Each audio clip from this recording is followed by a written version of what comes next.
জানো তো, বিপদে পড়লে আর অভাব এলে তখন কিন্তু চেনা যায় যে কে আপন কে পর।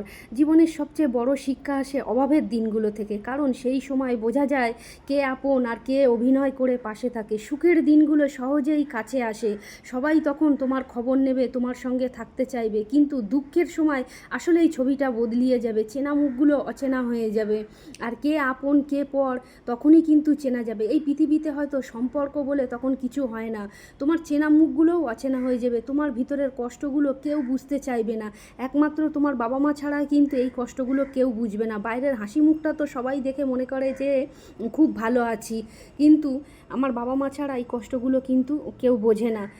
তারপরে দেখো বন্ধুরা, একটা বিবাহিত মেয়ের জীবনে তার স্বামীর যদি আয় ইনকাম না থাকে, তখন কিন্তু তার শ্বশুরবাড়িতে সেই বিবাহিত মেয়েটার কিন্তু হেলায় ফেলায় তখন কিন্তু হয়ে যায়, যেটা আমার মধ্যে ঘটেছিল। আমার স্বামীর যখন আয় ইনকাম ছিল না, তখন কিন্তু আমার শ্বশুরবাড়ির লোকের আমায় কিন্তু হেলা ফেলা করতো। ভগবানের আশীর্বাদে হয়তো কম কম বেশি করে আমি হয়তো একটু হয়তো গুছাতে পেরেছি বা দাঁড়িয়েছি, তারপরেও কি আমায় কেউ দমিয়ে রাখতে পেরেছে? ভগবান কথায় আছে, ভগবানে না মারলে এই পৃথিবীতে কেউ মারতে পারে না।